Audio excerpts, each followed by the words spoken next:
ang kamay ng Diyos sa buhay ng bawat atin. Kaya as we try to make a big difference, ano yung letter D?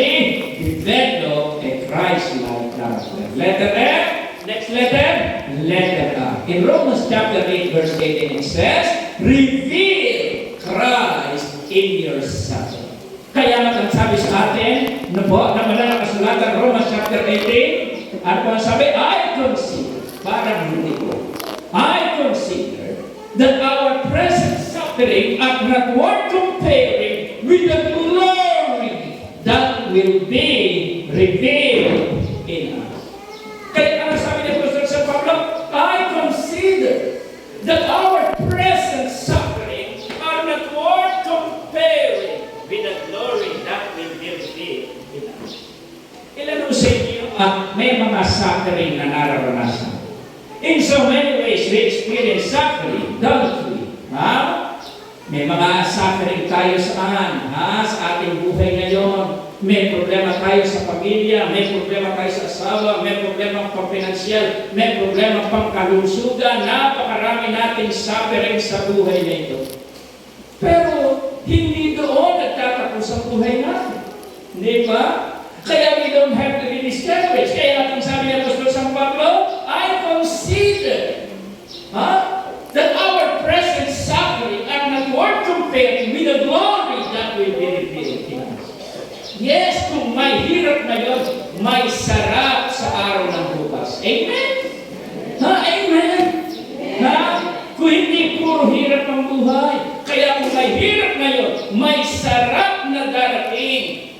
Ha? Sa ating paghihirap na yun, reveal Christ in your suffering. Ilan po sa inyo nakarinig na ng istorya ni General W. Sangster? Kilala niyo ba si General W. Sangster? Hindi niyo kilala, taga-Puok yan. Yan lang sa labas. Tsaka yung sa taga ng kasaysayan, General W. Sangster, siya po'y nagkaroon ng matinding karamdaman. Despite of his influence in England, siya po nagkaroon ng karamdaman. At ang kanyang karamdaman ay yung kanyang muscle ay lumiliit, nang lumiliit, nang lumiliit, nang lumiliit. At ang tawag doon ay muscular atrophy. Hawakan niyo yung muscle niyo, hawakan niyo, baka lumiliit. Hawakan niyo yung muscle, baka nakita ang muscle. So si General W. Sangster, ganyan ang nangyari sa kanya.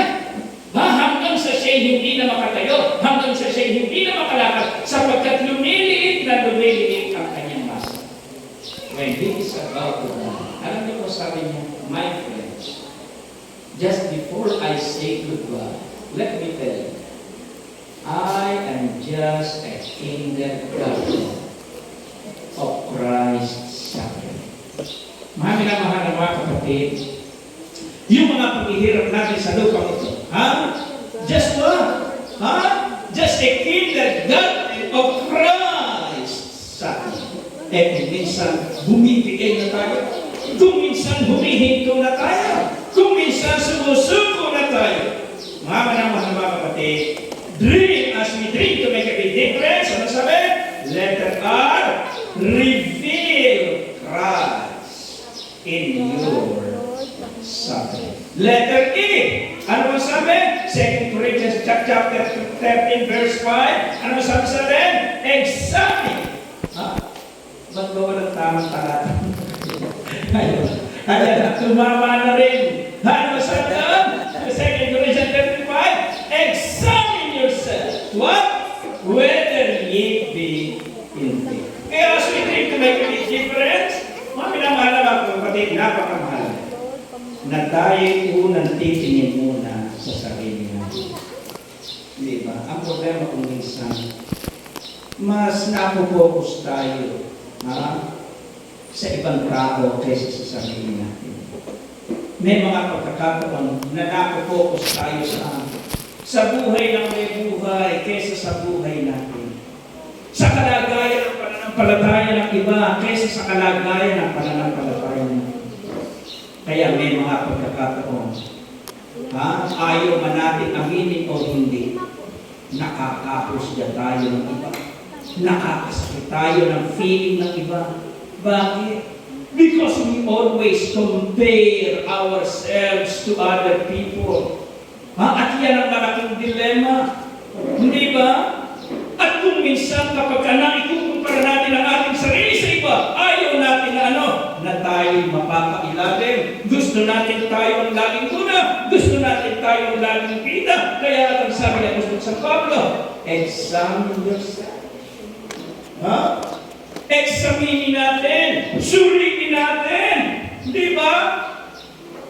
Baka alam mo, wala kang sakit. Nung pala, matindi ang iyong sakit. Yung sakit ng iba, sa bewang lang, ikaw ang sakit mo, pati sa isip, meron ka. Di ba? Yung iba sa tuhod lang, pero ikaw ang sakit mo pala sa ulo, sa bibig, sa dila, sa lahat na nagkaroon ka na ng karamdaman. Kaya examine yourselves. Itaas ang inyong kamay. Itaas! Itaas! Ilagay sa ulo ng katabi. Pindutin niya. Ayan. Pindutin lang. I-examine natin palagi. Bakit natin i-examine? Anong sabi? Kung kayo'y nasa pa. Saan? Kung kayo'y nasa pananampalataya. Kung minsan magaling lamang tayo magsalita, akala mo kung sino ang galing mo. Pero wala na pala sa akin. Wala na sa hulog, nga.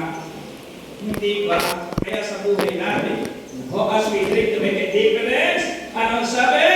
Examine yourself whether you are still in the way. Letter A, Romans chapter 1, verse 16. Anong sabi? Be not ashamed of the gospel. So be not ashamed